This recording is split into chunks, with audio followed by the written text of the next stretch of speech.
স্বাগত বন্ধুরা, আবারও তোমাদের স্বাগত জানাই স্বপ্নে ডায়েরির ফেসবুক পেজ এবং ইউটিউব চ্যানেলে। দেখতেই পাচ্ছ কুয়াশাচ্ছন্ন সকাল, মানে আছে আমরা জানুয়ারি মাসে যখন আমরা ছিলাম সিটি অফ জয় কলকাতায়। তো সেই দিনটা সিরিজটা এখনো শেষ হয়নি, তো তোমাদের জন্য সিরিজটা আবারও নিয়ে এসেছি। তো সকাল সকাল আমরা বেরিয়ে গিয়েছিলাম মায়াপুরের উদ্দেশ্যে। তো কলকাতায় আসবো, মায়াপুর ধাম যাব না, এটা হতে পারে? এখন যে গাড়িটা দেখলে আমরা এরপরের গাড়িটা বুক করেছিলাম রেড বাস থেকে, যেটা ছিল একটা লাক্সারি বাস এবং এটা ডাইরেক্ট ধর্মতলা থেকে মায়াপুর উদ্দেশ্যে যায় প্রত্যেক দিন। তো সেই অনুসারে এখানে অনেক বাস পরিষেবা থাকে এবং অন্যান্য ছোট পরিবহন বা অন্যান্য নর্মাল বাসও থাকে, যে যেভাবে যেতে চায় সেভাবে যেতে পারো।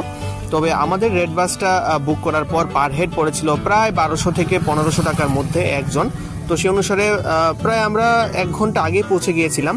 সম্ভবত দেখতেই পাচ্ছ যে সিটগুলোর ব্যবস্থা, আর ভিতরে এসি ছিল, সম্পূর্ণ এসি বাস। ঘড়িতে বাজছে প্রায় 8টা বাজে 10 মিনিট আগে, আর আমরা কিন্তু গাড়ি আমাদের বাস আমাদের ছেড়ে দিয়েছিল এবং শহরের কোলাহল থেকে আমরা একটু অন্যরকম জায়গায় যাচ্ছিলাম, যেখানে গেলে কিন্তু 10-15 দিন 1 মাস থাকার ছাড়া মন কিন্তু ভরে না। তো আমরা শহর থেকে বের হওয়ার সময় আমরা দেখলাম এখানে যে কলকাতার ঐতিহ্য, ইউনেস্কো রেকগনাইজড যেটা রয়েছে আমাদের সাইট, আমাদের ট্রাম, তো সেটা কিন্তু কলকাতায় এখন কমই দেখা যায়। ট্রাম পরিষেবা প্রায় বন্ধ বললেই চলে, কিন্তু এখনো কিছু কিছু জায়গায় হেরিটেজ রাখার জন্য কিন্তু ট্রাম ব্যবস্থা আছে। তো তাই এখন দেখো আমরা সোজাসুজি শহর থেকে বেরিয়ে গিয়েছি এবং কৃষ্ণনগর পথের উদ্দেশ্যে যখন আমরা যাচ্ছিলাম তখন কিন্তু এসব সিনারিক বিউটি কিন্তু আমরা লক্ষ্য করছিলাম। এবং আমরা প্রথম যে টোল পড়ছিল আমাদের, সেই টোলের সামনে এসে কিন্তু আমরা বেশ 2-3 মিনিট আমরা এখানে ওয়েট করেছিলাম। তারপর এখানে টোলের মধ্যে টোল যা যা করে ওরা শেষ করে তারপর আবার আমরা কিন্তু সুন্দর হাইওয়ে করা কিন্তু হয়েছিল এবং আমরা সর্বশেষে কিন্তু মোটামুটি কাছাকাছি এসে পৌঁছলাম। আর এখন যেখানে দেখতে পাচ্ছ এটা আমরা এসে দাঁড়িয়েছিলাম কৃষ্ণনগর যে সুবিখ্যাত সর ভাজা আছে, এখানে একটু আমাদের বাসটা দাঁড়িয়েছিল জলপান করার জন্য। তো সেখান থেকে কিন্তু আমরা এই সুন্দর সর ভাজিটা নিয়েছিলাম এবং আমরা কিন্তু সরাসরি মোটামুটি বাজারে পৌঁছে গিয়েছি, বা মায়াপুর বাজারও বলতে পারো। তো আমরা সোজাসুজি কিন্তু সেখানে এসে পৌঁছলাম। আমাদের যাত্রা ছিল আমাদের বাসটা, আর এইমাত্র মায়াপুর ধাম এসে পৌঁছলাম। আর আমাদের যথাসম্ভব সময় রয়েছে প্রায় 8 ঘন্টার উপর। তো আমরা এখন সবার আগে দর্শনটা করে নেব, তারপর বাদবাকি জায়গার লোকেশন বা যা জিনিস আছে সবগুলো দেখাবো। তো চলো সঙ্গে থাকো, আর সবটা ব্লগ কিন্তু একমাত্র তোমাদের জন্য। তো আমাদের যাত্রা কিন্তু ভালোই হয়েছে এবং সবার প্রথমেই আমরা এখানে তিলক করেছিলাম সবাই মিলে।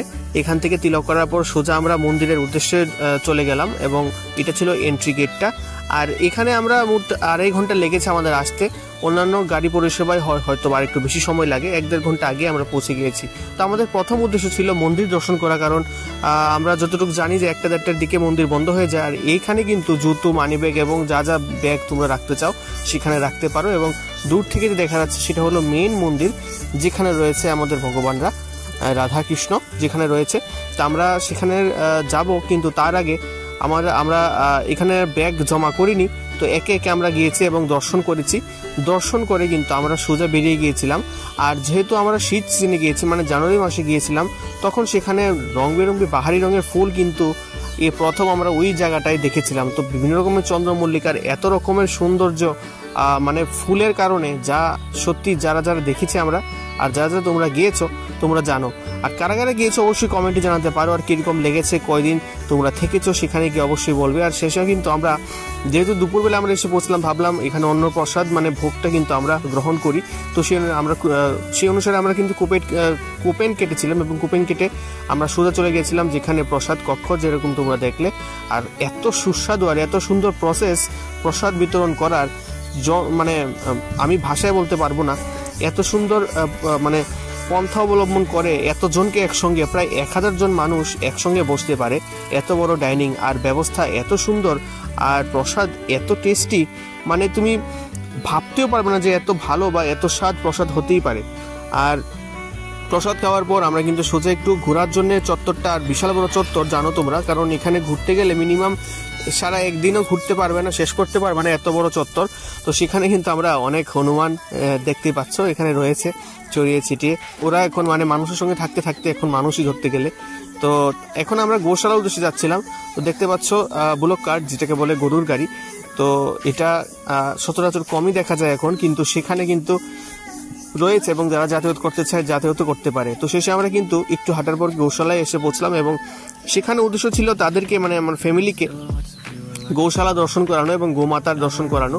তো সেখানে আসার পর ওরা হতভম্ব যে এরকমও হয়, এত সুন্দর সুন্দর গোমাতারা রয়েছে এখানে, ওরা মানে বিশ্বাস করতে পারছে না। আর এত সুন্দর পোজ দিচ্ছিল গোমাতারা, কারণ ওরা এখন ইউজ টু হয়ে গেছে, কারণ এত ভিজিটর আসে ছবি তুলে বা ভিডিও করে, তো তাদের জন্য এটা এখন কমন ব্যাপার। তাই এখন ওরা নিঃসন্দেহে মোবাইল দেখলে বা মানুষের বেশি ভিড় দেখলে কোনো উল্টা রিয়াকশন করে না। ওরাও তো গোমাতা, তাই ওরাও অনেকে ওদেরকে বিভিন্ন ভোজন করায়, বিভিন্ন খাবার খাওয়ায়, তো সেই অনুসারে কিন্তু ওরা কোনো মানে উল্টা রিয়াকশন করে না। বা কিছু কিছু থাকে বিভিন্ন রকমের, কারণ সবাই তো একরকম না, যেমন মানুষ বিভিন্ন একরকম থাকে না, সেই অনুসারে পশু কিন্তু সবসময় ওদের মেজাজও একরকম থাকে না।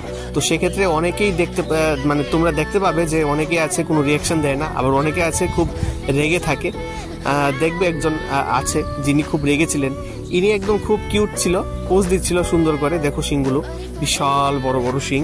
তো স্পেশালি যারা যারা প্রথমবার দেখবে তাদের জন্য তো খুব অন্যরকম একটা ফিলিং হবে। আর দেখো এখানে যে ডনগুলো থাকে না, বিভিন্ন ডন এরিয়ার মধ্যে ডন যেমন তাকিয়ে রয়েছে ডনের মতো, যেন বলছে যে এটা আমাদের এরিয়া, এখানে অন্য কিছু চলবে না, একমাত্র আমরা এখানে থাকবো। সেই সঙ্গে কিছু কিছু কিউটরাও রয়েছে যারা দেখতে কিন্তু খুব সুন্দর। এটা হলো সব থেকে উঁচা। আর এখান থেকে কিন্তু ছোট্ট শপিংও করেছি, ঘি কিনেছিলাম আমরা। এবং ফাইনালি এখানে আমরা এসে পৌঁছলাম এবং শেষে আমরা যাওয়ার পালা।